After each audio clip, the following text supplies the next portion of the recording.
나누면서 하나님께서 우리에게 주시는 또 메시지를 음성을 듣도록 하겠습니다. 성령 강림주의를 보내면서 초점을 성령의 충만함에 맞추고 있습니다. 하나님께서 우리에게 부어주시는 이 성령님은 참 매력적인 겁니다. 그렇지 않습니까? 은사도, 성령의 은사도 있고 그렇습니다. 그래서 하나님의 능력이 우리 가운데 임하는 것인데요, 그런 능력이 임하다 보면 우리가 사모하는 이런 이 모양 저 모양의 신비한 기적들이 일어나지요.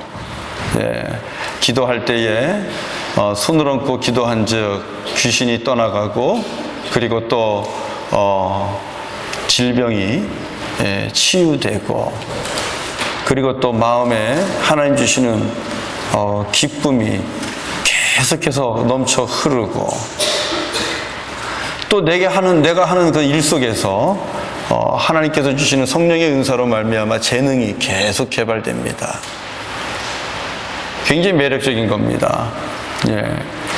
그렇기 때문에 이 눈에 보이는 현상들이 구체적으로 있기 때문에 많은 분들이 이 성령의 은사를 사모합니다.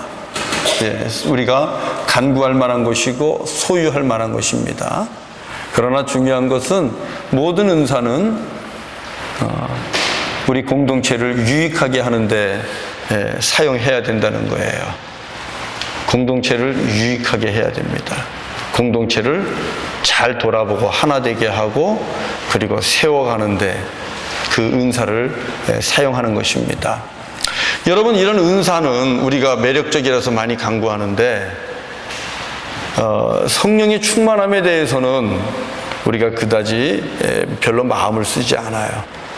성령의 충만함 가운데 오는 것들은 사실은 내 삶 전체의 변화입니다. 오늘 로마서를 읽었는데 로마서에 보면 두 가지가 대조가 되죠. 육체의 소욕 또는 육체의 생각, 그것과 반대되는 것으로 성령의 소욕, 성령의 생각. 여러분, 성령의 생각과 성령의 뜻을 따라 산다는 것은 쉬울까요? 어려울까요? 어렵죠. 그렇기 때문에 왜 어렵냐 하면 육체의 생각을 부정해야 되거든요. 육체의 뜻들을 우리가 부정해야 되거든요. 그렇기 때문에 어렵습니다. 이것은 우리 삶 전체의 변화를 가져오는 거기 때문에, 그래서 사실 우리의 간구와 우리의 이 사모함 속에는 어떤 성령의 충만함 가운데 내 삶의 변화라기보다는 그저 단편적으로 나타나는 세상 사람들에게 그때그때 보여줄 수 있는 성령의 은사 정도만을 우리가 간구하고 있다는 겁니다. 저는 이번에 우리 성령 강림절을 통해서 지금 말씀을 나누는데 가정 안에서 성령 충만하셔야 됩니다. 말씀드렸어요. 가정 안에서도 성령님과 동행하셔야 됩니다. 교회에서만 하지 말고. 그리고 성령 충만한 삶은 하나님께서 무엇을 보여주신다 그랬어요? 비전이죠? 성령 충만한 비전의 삶이다. 하나님께서 노인에게까지도 꿈을 주신다. 자녀들에게는 비전을 주신다. 예언을 주신다. 예언은 점치는 것을 의미하지 않습니다. 성경이 말하는 예언은 점치는 게 아닙니다. 분명히 하세요. 하나님께서 이 시대에 어떤 일을 일으키실 것인가, 그런 것들을 보는 겁니다. 구약 성경에 나오는 모든 예언자들을 보세요. 그들이 점치고 다니지 않아요. 하나님께서 지금 이 시대에 원하는 것이 무엇인가, 그 음성을 듣는 거예요. 그리고 시대 속에서 세상을 변혁시키기 위해서 세상에 나아가서 들판에서 또 시장에서 아니면 회당에서 하나님의 뜻을 외치는 겁니다. 이게 예언입니다. 복채 들고 들어오면 오늘 물가 가지 말라든지 이런 거 여러분 예언 아니에요. 예. 근데 많이 헷갈려 하시는 것 같아요. 예언을. 그래서 하나님이 뭐 주시면 받아서 적어갖고 뭐 당신 이렇게 생각한다 뭐 이렇게 이런 식의 예언들을 많이 생각하시는데 여러분 그렇지 않아요. 하나님이 설령 주신다 하더라도 그런 건 받지도 마세요. 예. 어느 분 보니까 뭐 그런 예언을 사모하시는 분이 있어요. 예. 그런 예언을 사모하시더라고요. 점쟁이 되시려고 그러는지 모르겠는데 예. 아닙니다. 예. 성령의 충만함은 비전을 주십니다. 현실을 극복할 수 있고 하나님께서 어떻게 주의 나라를 이끌어갈 것인가 그런 것들을 바라보게 하고 내가 어떻게 그런 속에 헌신하고 사역하고 들어갈 것인가 그런 것들 길을 열어주시죠. 참 멋지죠. 그다음에 우리 지난 주일날 타이틀을 그렇게 하지는 않았지만 성령 충만함은 감사하는 삶이다. 예. 하나님의 영으로 우리 가운데 충만하시면 그리스도가 내 안에 들어와 있으면 감사가 나와요. 무엇보다도 구원의 확신이 있기 때문에 구원의 은총이 있기 때문에 감사가 있는 거예요. 감사하는 삶입니다. 오늘은 이 성령 충만함의 삶은 우리를 어떻게 이끌어가는가 그것은 이렇게 말씀을 드리고 싶습니다. 살린다. 생명을 살린다. 성령 충만은 살리는 삶이에요. 죽어가는 영혼을 살립니다. 죽어가는 가정을 살립니다. 죽어가는 교회도 살리고 또 지역사회도 살리고 공동체 모든 것을 살려내는 겁니다. 하나님의 영이 임하는 곳에는 살아나는 역사가 일어나는 거예요. 먼저 영혼이 사는 거예요. 너무 중요합니다. 성령님의 사역의 가장 궁극적인 목적이 뭐냐 이렇게 묻는다면 그것은 살리는 것이다. 살리는 것이다. 이렇게 말씀드릴 수 있어요. 살린다는 것은 뭐냐? 이것은 주님께서 우리에게 주신 그 생명 자체를 넉넉하게 누리고 풍성하게 누리고 살아가는 것입니다. 여러분 하나님께서는 우리에게 귀한 생명을 주시고 그 생명을 가지고 참 자유하면서 근심이 아니라 행복하면서 또 복되게 살아가기를 원하십니다. 뭐 먹고 마시고 놀고 그런 걸 의미하는 거 아니에요. 정말 주님이 원하시는 풍성한 생명은 우리가 찬송가 이런 찬송하잖아요. 높은 산이나 들판이나 또 초막이나 궁궐이나 내주 예수 계신 곳 그 어디나 하늘나라 우리 이런 찬송하잖아요. 주님이 계신 곳은 그 어디나 하늘나라다. 여러분이 이것이 풍성한 생명을 누리는 것입니다. 내가 비록 초막에 내가 비록 아주 작은 오두막 같은 그런 집에 산다 할지라도 내 집에 가지고 있는 것이 없다 할지라도 우리 주님을 모시고 사는 내 삶 자체가 창조주 하나님이 나와 함께 하시는 것 그 자체가 하나님 나라라는 거예요. 그것을 누리면서 기죽지도 않고 어디 가서 또 그렇다고 열등감에 빠지지도 않고요. 당당하게 기쁨으로 사는 것 여러분 그것이 풍성한 생명을 누리는 것입니다. 또 풍성한 생명을 누린다는 것은 묶이지 않는 거예요. 우리가 어디에 묶이죠? 과거에 묶이죠. 특히 과거의 이 죄악들 우리가 하나님 앞에 범죄한 것들 또 이웃에게 범죄한 것들 알게 모르게 있잖아요. 그런 과거의 죄에 묶이고요. 과거의 실수에 묶이고 과거의 우리의 삶에 묶여서 헤어나지 못하는 경우가 있죠. 과거에 잘못한 것들이 내 삶의 짐이 되기도 하고요. 아니 오늘 당장 우리가 살아가는 모습 속에서 내가 이루지 못한 것들 때문에 내가 만들어내지 못한 것들 때문에 그런 것에 갇혀가지고 묶여서 살 때가 있습니다. 중요한 것은 우리 하나님은 우리가 그렇게 묶여 살기를 원치 않으십니다. 참 자유하면서 살기를 원해요.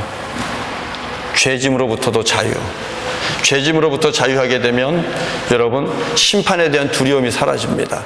심판에 대한 두려움으로부터의 자유입니다. 심판에 대한 두려움이 사라지면 여러분 죽음에 대한 두려움이 사라집니다. 죽음으로부터의 자유입니다.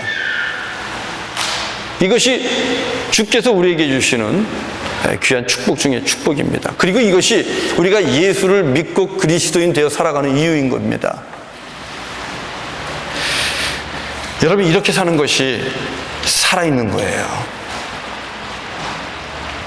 죄로부터 자유하시고 또 심판으로부터도 죽음으로부터도 참 자유하면서 살아가는 것. 이것이 정말 주님이 주신 풍성한 생명을 누리는 것입니다. 여러분, 성령, 하나님의 영은 살리는 능력을 가지고 계십니다. 그리고 하나님은 이 성령을 통하여 예수 그리스도도 일으키셨고 살리셨고 그 영이 거하는 너희도 죽을 몸에서 살리리라. 로마서 8장 11절 말씀이에요. 그리고 그 살리는 사역 속에서 하시는 일이 성령을 통하여 죄와 사망의 법에서 우리를 풀어 자유케 하시는 거예요. 그래야 살거든요. 그래야 우리가 영생을 얻거든요. 이것이 하나님이 하시는 사역입니다. 창세기 2장 7절을 같이 보겠습니다. 우리 구약성경 말씀 창세기 2장 7절. 창세기 2장은 하나님께서 천지를, 우주 만물을 창조하신 사건을 아주 집약해서 그렇게 기록한 말씀이에요.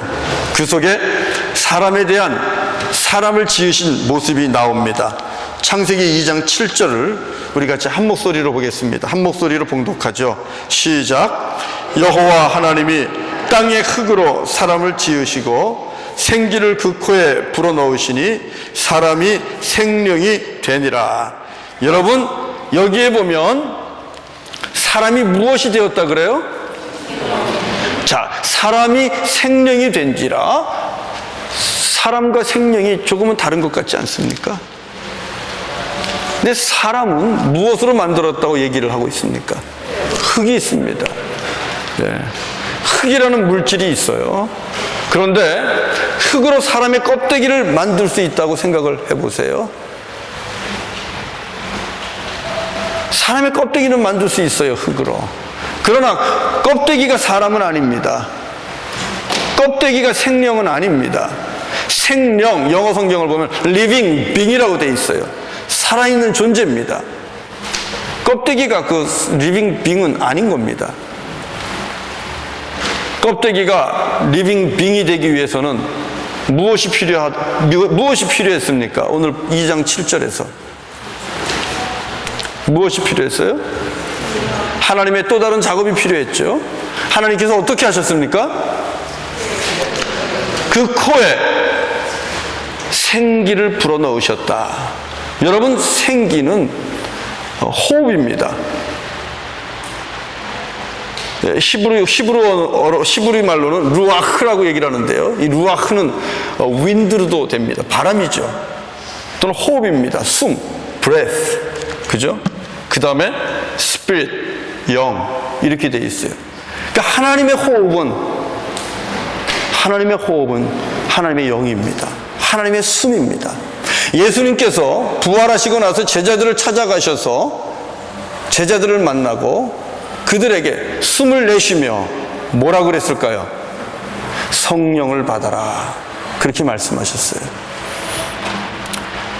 그러니까 오늘 이 창세기 2장을 보면 하나님이 우리를 창조하시고 우리를 살아있는 존재, 생명으로 만드실 때에는 바로 하나님의 영을 우리에게 불어넣었다는 것입니다. 껍데기와 같은 그런 도자기와 같은 거겠죠. 흙으로 만들었으면. 그래서 성경 우리는 토기라고 얘기합니다. 이 토기와 같은 우리 가운데 하나님의 영을 불어넣었을 때 그 영이 우리 가운데 임하니까 비로소 살아있는 존재가 된다는 것이죠. 성령은 생명을 불어오는 그 사역을 합니다. 그래서 성령은 생명을 주는 역할을 합니다. 요한계시록 3장 1절을 보면 4대 교회에 대한 얘기가 있어요. 요한계시록은 그 말씀을 보시면 소아시아에 7개 교회가 나오는데 그 중에 4대 교회라고 있거든요. 그 그 사대교회를 이야기하면서 이렇게 얘기합니다. 너희가 살았다는 이름은 가졌으나 실상은 죽은 자로다. 산 것 같지만 죽은 것이다. 이게 무슨 말일까요, 여러분? 껍데기만 있는 거예요. 껍데기만 있는 거예요. 그 안에 성령의 역사가 없습니다. 성령님이 충만하지 않으니까 일을 못해요. 능력이 없어요. 살아있으나 죽은 자로다. 여러분, 정말 살아있는 존재는, 정말 살아 움직이는 존재는 하나님의 영과 함께하는 자들입니다. 하나님의 영으로 충만해야 우리가 정말 살아있는 거예요. 왜냐하면 성령은 살리는 사역을 하기 때문에 그렇습니다. 정말 생명을 허락하십니다. 그리고 그 살아있는 존재는 하나님과 동행하는 자입니다. 하나님과 교통하는 자입니다. 하나님과 소통하는 자입니다. 오늘 우리 로마서에서도 말씀하고 있어요. 로마서 8장을 이제 여러분 가보시면 오늘 본문에서 성령이 하시는 사역 자체가 살리는 것임을 우리에게 보여주고 있죠. 그죠? 11장을 읽어봅시다. 11절을 읽어봅시다. 로마서 8장 11절. 로마서 8장 11절을 우리 같은 소리를 읽습니다. 다 같이요. 시작. 예수를 죽은 자 가운데서 살리신 이의 영이 너희 안에 거하시면 그리스도 예수를 죽은 자 가운데서 살리신 이가 너희 안에 거하시는 그의 영으로 말미암아 너희 죽을 몸도 살리시리라. 자, 예수 그리스도를 죽은 자 가운데서 살리신 하나님의 영이 너희 안에 거하면 하나님께서 그 성령으로 말미암아 성령을 통하여 너희 죽을 몸도 살리리라. 분명하죠? 성령 충만한 것 우리를 살리는 겁니다. 그리고 성령이 충만한 자는 이 살리는 사역을 하는 것이죠. 여러분, 이 로마서 8장은 로마서 7장 우리 지난주하고 완전히 분위기가 달라요. 로마서 7장 우리 지난주일날 말씀은 어땠어요? 사도 바울이 굉장히 괴로워했죠? 왜 괴로워했죠? 지난주일날 오호라 나는 곤고한 자로다. 오호라 나는 비참한 자로다. 누가 이 사망의 몸에서 나를 건져낼까? 왜 괴로워했죠? 사도 바울이? 자기가 원하는 이것은 있는데 이것은 하지 않고 늘 원하지 않는 저것을 하는 거예요. 열심히 믿음으로 산다고 열심히 하는데 돌아서 보면 죄인의 길에 있는 모습이 있고 돌아서 보면 죄의 열매들이 있고 그것을 보면서 사도 바울이 깨달은 게 뭐예요? 내 안에 죄가 있다는 것이고 악이 있다는 것이고 율법을 지키는 것 가지고는 도저히 자기 자신을 구원할 수 없다는 것을 여러분 깨달은 겁니다. 여러분 그렇지 않습니까? 여러분 정말 여러분이 원하는 것을 다 하십니까? 나쁜 건 다 해요. 이상하게. 참 희한하죠. 하나님이 원치 않는 것은 가르치지 않아도 맘먹지 않아도 잘합니다.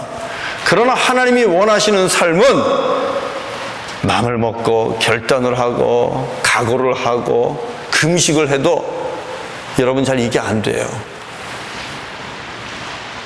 얼마나 여러분 세상에서 육체의 소욕을 따라 사는 것이 쉬운지 모릅니다. 너무너무 쉬워요. 사실 오늘 이 교회 여러분 예배 자리에 나온 것도 여러분은 지금 성령의 생각과 성령의 뜻을 따라서 나오신 거예요. 육체의 생각만 여러분들이 생각한다면 이 자리에 안 나오죠. 그죠? 못 나오죠. 이 좋은 시간에. 오늘 날씨도 얼마나 좋습니까? 여러분이 이곳에 나온 것은 여러분이 육체의 생각을 이기시고 성령의 생각대로 순종하고 나오신 겁니다. 참 감사한 거예요. 여러분이 이기고 계시는 거예요. 예배를 드리는 분들은 지금 이기고 있는 겁니다. 옆에 있는 분들에게 한번 얘기해요. 당신은 지금 이기고 있습니다. 당신은 지금 이기고 있는 겁니다. 정말이에요, 여러분.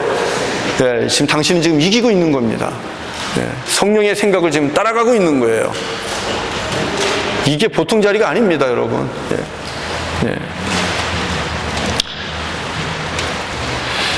사도 바울은 그 죄가 있는, 악이 도사리고 있는 자기의 영혼, 자기의 몸, 자기의 본성을 보면서 너무너무 괴로웠어요.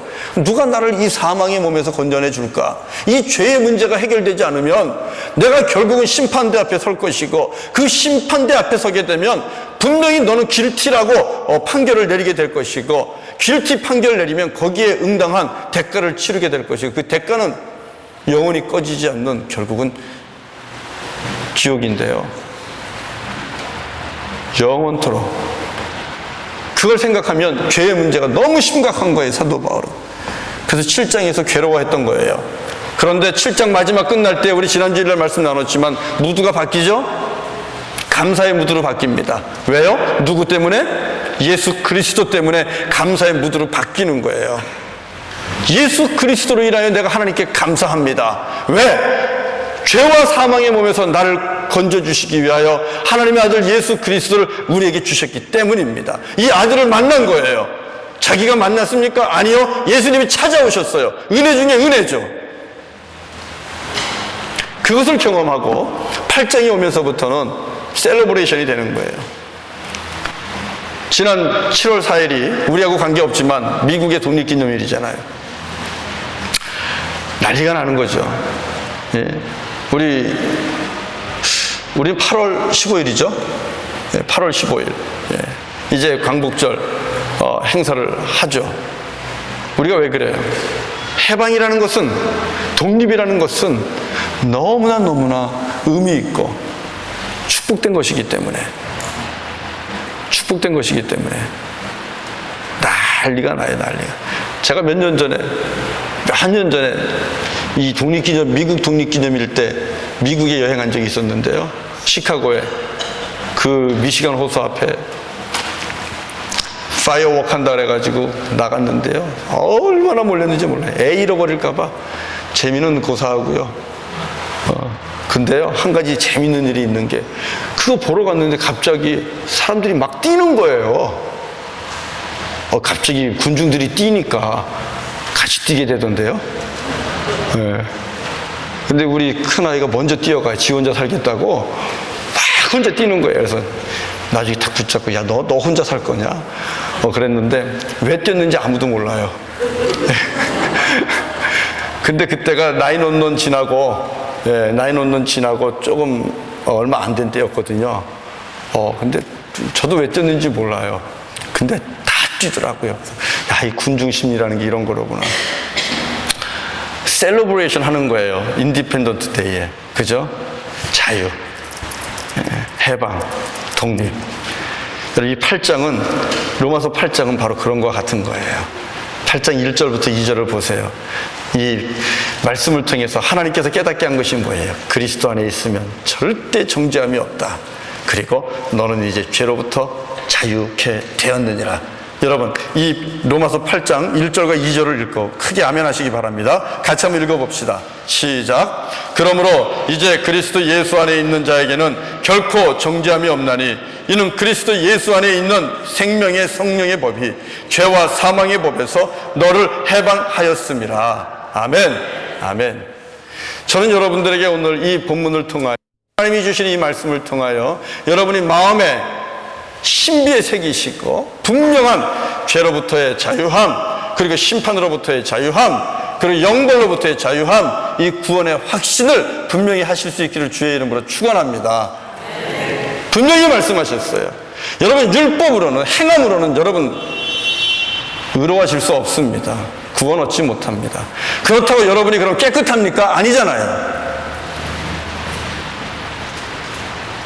우리가 우리 스스로를 너무나 잘 알잖아요. 그럼 어떻게 하시겠어요? 하나님께서 우리에게 당신의 아들을 주셨어요. 그리고 그 아들을 통하여 우리를 정결케 하시고 죄 없다 하시고 하나님의 자녀를 삼아 주십니다. 이 말씀을 있는 그대로 성령의 도우심 속에서 여러분들이 믿음으로 영접할 수 있기를 주의 이름으로 축원합니다. 그리고 이미 믿음으로 확신 가운데 있는 분들도 다시 한번 말씀을 통하여 여러분 굳건하게 하세요. 믿음을 굳건하게 하세요. 너무 중요합니다. 사도 바울은 그것을 깨닫고 성령의 법이란 것이 과연 생명을 누리게 하는 것이로구나, 생명을 누리게 하는 것이로구나, 그것을 깨닫습니다. 그리고 더 이상 정죄함과 죄의 사망의 법에서 이제 사도 바울은 묶여있지 않습니다. 그리고 주님을 찬양하는 거예요. 그리고 로마에 있는 교인들에게, 오늘 우리에게 그 복음을 주고 있는 것이죠. 죄인의 몸에서 부활의 몸도 보는 거예요. 그게 11절에 있는 말씀이에요. 이렇게 하나님의 영은 저와 여러분 모두를 살리십니다. 죄짐 가운데서 살리시고, 심판 앞에서도 살리시고, 영원한 형벌 앞에서 살리십니다. 이것이 성령의 충만함인데, 여러분 이 성령의 충만함을 사모하셔야죠. 자유함이 있어야죠. 늘 여러분 가지고 있는 그 죄짐에 끌려다니시면 안 되죠. 참 주님 주시는 그 풍성한 생명을 누리며 살기를 축원합니다. 여러분, 이 성령 충만한 자는 살리는 사역을 합니다. 그 살리는 사역에 대해서 몇 가지만 말씀드릴게요. 첫 번째, 살리는 사역을 하려면, 성령 충만한 살리는 사역을 하려면 여러분 마음속에 이 성령님을 사모하셔야 돼요. 초청하는 것 너무 중요합니다. 성령님을 인격적으로 여러분들이 인정하시고 대화하시면서 초청하세요. 성령님 사랑합니다.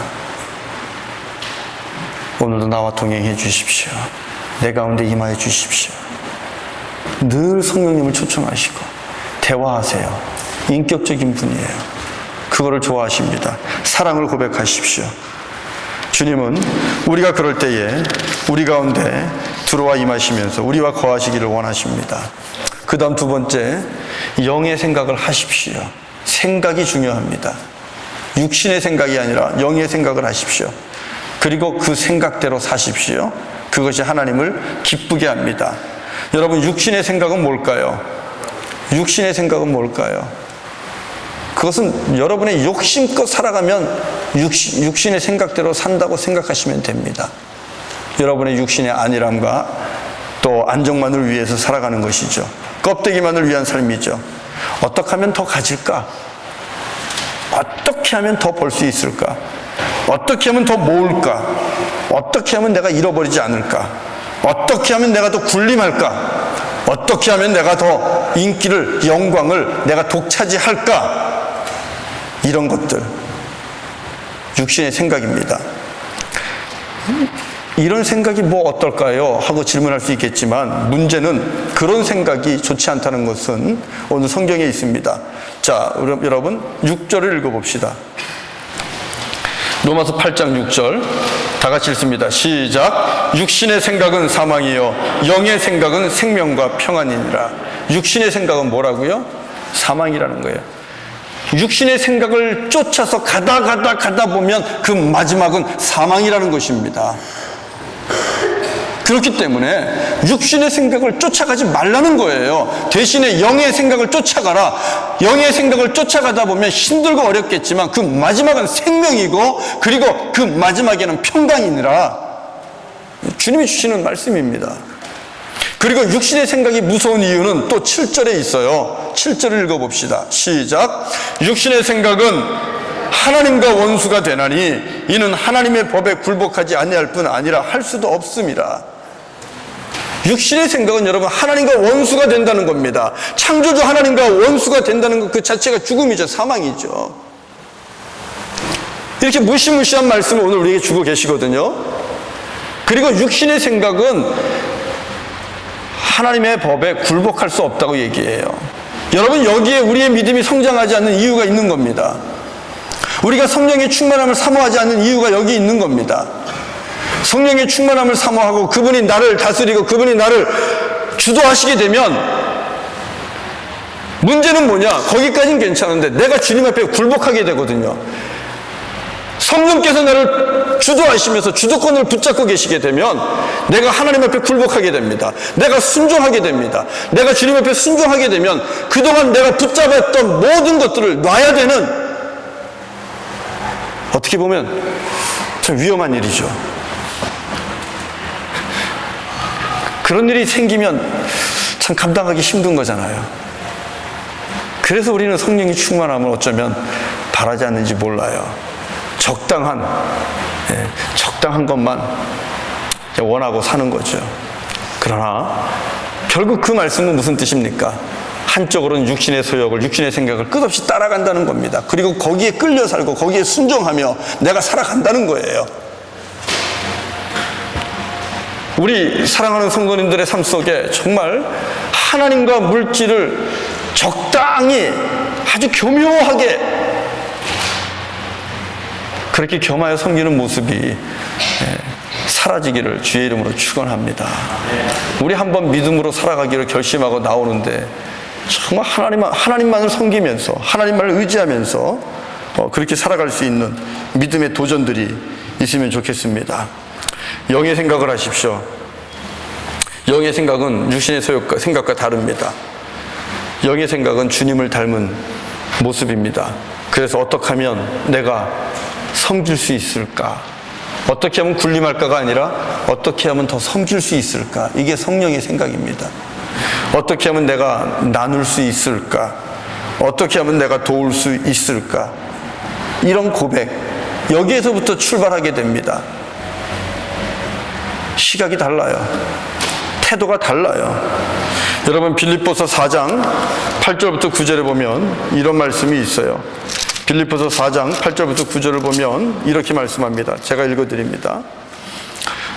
끝으로 형제들아, 무엇에든지 참되며 무엇에든지 경건하며 무엇에든지 옳으며 무엇에든지 정결하며 무엇에든지 사랑받을 만하며 무엇에든지 칭찬받을 만하며 무슨 덕이 있든지 무슨 기림이 있든지 이것들을 생각하라. 여러분 생각이 얼마나 중요합니까? 예. 히브리서 12장 3절을 가보면 예수를 생각하라 그러죠. 예수를 생각하라. 저와 여러분들이 성령의 생각을 따라가시고 그것대로 또 그 생각이 이끄는 대로 저와 여러분들이 순종하며 갈 수 있기를 원합니다. 여러분, 주님께서 여러분의 손을 붙잡고 계시다는 것을 믿으십니까? 우리 하나님께서 여러분의 손을 지금 붙잡고 계십니다. 아버지께서는 여러분의 손을 붙잡고 계십니다. 왜 붙잡고 계실까요? 여러분들, 우리를 정말 복락의 강수가 흐르는 그곳으로 주님은 이끌어 가시기를 원하십니다. 우리의 걸음을 인도하시기를 원하십니다. 하나님께서 여러분의 손목을 붙잡고 당기시는데 그 당기는 그 하나님의 그 세미한 그 손길을 저와 여러분들이 경험하셔야 돼요. 그리고 주님이 당기시면 그 당기는 쪽으로 순종하고 가셔야 돼요. 이게 주님의 법에 굴복하는 것이고 성령의 생각에 순종하며 사는 거예요. 하나님께서 여러분의 손목을 잡고 있는 것은 아는데 자꾸 여러분들이 오히려 더 하나님보다도 힘을 세게 주고 내가 갈 길은 이곳입니다. 주님 따라오시죠. 하나님을 이끌고 가려고 하는 그런 불순종의 모습이 우리의 삶에 있어요. 아니요. 여러분의 손에 힘을 빼세요. 그리고 내가 어디로 가고자 하는 그 생각을 내려놓으세요. 그 주께서 나를 어디로 이끄시는가? 그 주님의 손길을 여러분이 기다리세요. 그리고 이끄시는 대로 여러분의 몸을 맡기고 따라가세요. 이게 신뢰예요. 이게 믿음이에요. 이게 순종이에요. 이게 성령의 생각을 따라 사는 거예요. 그래야 우리가 여러분 삽니다. 그곳에 평강이 있습니다. 하나님의 사람으로 살아가는 거예요. 여러분, 그리고 마지막으로요. 성령 충만해서 살리는 사역은 용서와 복음을 선포하는 거예요. 여러분들이 정말 성령이 충만해서 성령을 통하여 죽을 내 몸이 살아나도록 하신 그 하나님의 은혜에 감사하면서 나도 살리는 사역에 동참하기를 원하신다면 여러분들이 용서를 선포하셔야 돼요. 그리고 복음을 선포하셔야 돼요. 그게 정말 살리는 사역이에요. 그게 성령 충만한 삶이에요.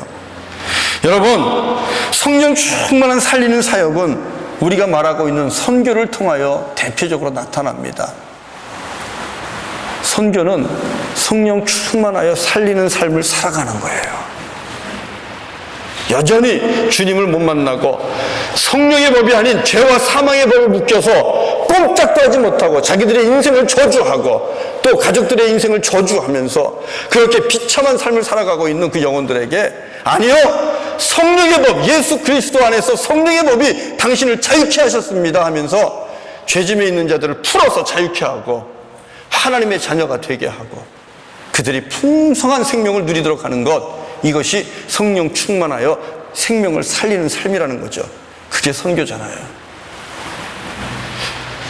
여러분, 이렇게 성령 충만하여 살리는 자는 죄를 보지 않습니다.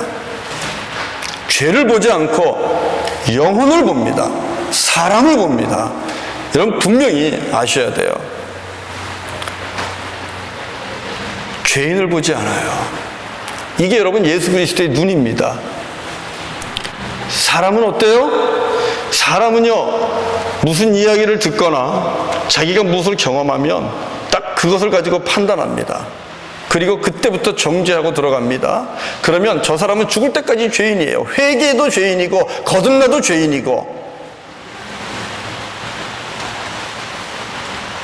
이게 우리의 눈입니다. 그러나 주님은 그렇지 않아요. 우리 주님은 죄를 보지 않고 영혼을 보십니다. 살려야 될 영혼, 불쌍한 영혼, 구원해야 될 영혼, 이렇게 보시는 거예요. 이게 예수 그리스도의 눈입니다. 여러분, 예수님은 성령 충만한 분 중에 성령 충만한 분입니다. 저는 저와 여러분들이 이 주님의 눈을 가지고 한 사람 한 사람을 볼 수 있기를 주의 이름으로 축원합니다. 네. 가늠하다 붙잡힌 여인이 잡혀왔을 때 모든 사람들은, 목사도 장로도 집사도, 예수님, 저런 더러운 여자를 그냥 두면 되겠습니까? 우리 마을에서 쫓아내야죠. 그냥 두면 안 됩니다. 돌이라도 던져서 우리가 처형을 해야죠. 죗값을 치르게 해야죠. 목사도 장로도 집사도 권사도 다 그랬어요. 그러나 오직 예수님만이 이렇게 말씀하셨어요. 너희들 중에 죄 없는 자가 있으면 한번 나와서 돌로 쳐봐라. 예수님 그렇게 말씀하셨어요. 그러면서 뭐라 그랬어요? 마지막에 그 여인에게 나도 너를 죄 있다 하지 않겠다. 정죄하지 않았어요. 예수님의 눈에는 비록 간음하다가 잡혀온 여인이지만 위로받아야 할 영혼이고 사랑받아야 할 영혼이고 구원받아야 될 영혼이었습니다. 예수님은 그걸 보는 거예요. 성령 충만하다는 것은 여러분, 이 눈을 갖는 거예요. 이 눈을 가지고 영혼들을 대하는 거예요. 그래야 살릴 수 있어요. 그래서 여러분, 말씀을 준비하면서 이렇게 딱 하나의 잠언은 아닌데 이런 글귀가 떠올라요. 선교는 정죄가 아니다. 선교는 정죄가 아니다. 이거 우리가 오늘 회개하고 그리고 선교에 나아가야 됩니다. 우리가 복음을 전하러 갈 때에 원주민 친구들 생각하면 걔네들 가망 없어. 어릴 때부터 술과 담배와 마약과 섹스에 빠져가지고 정말 아무리 부어줘도 희망도 없고 소망도 없고 그런 아이들. 우리가 그런 마음을 가지면서 또 복음을 전하러 갑니다. 이게 뭐예요? 우리 안에 벌써 정죄함이 있는 거예요. 우리 안에 벌써 정죄함이 있는 거예요. 여러분, 그건 선교가 아니에요. 아무리 그렇다 하더라도 우리는 그 영혼들을 예수님의 눈으로 바라보면서 위로받아야 될 영혼, 은혜 받아야 될 영혼, 구원 받아야 될 영혼, 사랑 받아야 될 영혼, 이것으로 우리가 보고 가야 되는 거예요. 저와 여러분들에게 그런 눈이 있기를 원합니다. 동성연애도 그런 거 아니에요? 네, 세임 섹스. 제가 그 부분은 얘기 안 하지만은 정말 그런 눈으로 보셔야 돼요. 어찌할 수 없는 자기의 성이 무엇인지 정체성을 가지 못하고 어찌할 수 없이 동성애를 느끼는 그런 분들이 있잖아요. 악마의 새끼니 뭐 저주받을 인간이니 아니요, 그렇게 보시면 안 돼요. 정말 사랑받아야 될, 이 땅에서 정말 위로받아야 될 사람들이에요. 이 땅에서 정말 주님을 만나야 될 사람들이에요. 적어도 우리 연합교회 성도님들은 성령 충만하면 정말 살리는 마음을 가지고, 그 눈을 가지고, 예수님의 눈을 가지고 주변에 이웃에 있는, 어둠에 있는 소외된 그런 영혼들을 돌아볼 수 있기를 바랍니다. 선교는 정죄가 아닙니다. 우리가 회개해야 돼요. 우월함, 우쭐대는 것 회개하고, 주님이 내게 은혜를 주셨으니 사랑의 빚진 자로 내가 하나님 앞에 빚을 졌으니 그 사랑 갚겠다고 나가는 게 여러분 선교입니다. 그리고 이 살리는 일을 할 때의 마지막으로 해야 되는 것은 희생입니다.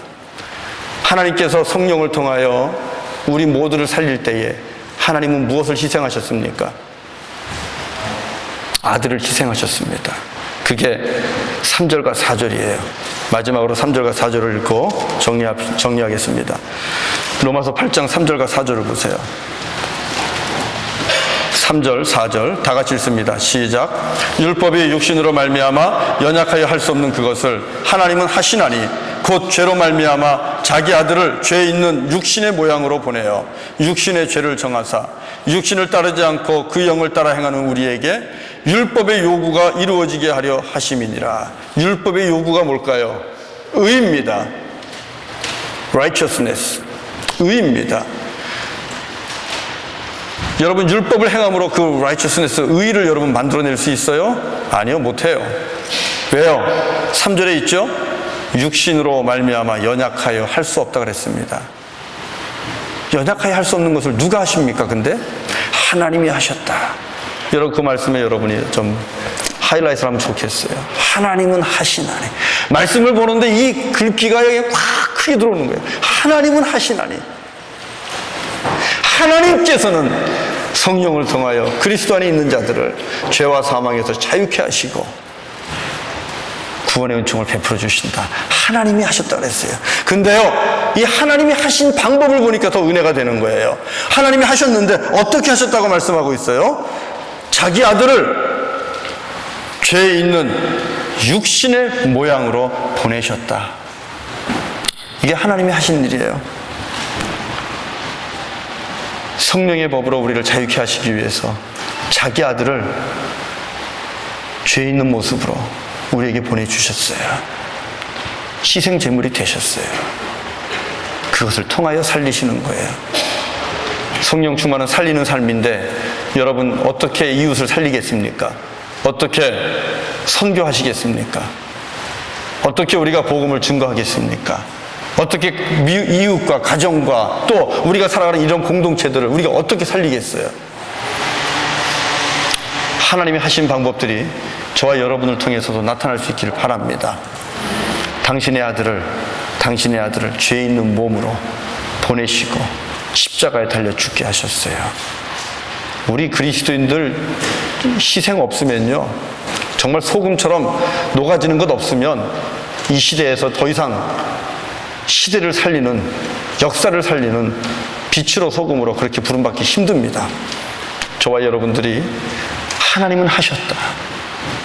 그 하나님이 하신 방법은 당신의 아들을 보내주시는 것이고, 그리고 그것을 통하여 희생 제물이 되게 하시고 우리를 의롭게 하셨다. 이 하나님의 방법이 성령 충만한 가운데 우리의 삶 속에서도 나타날 수 있기를 바랍니다.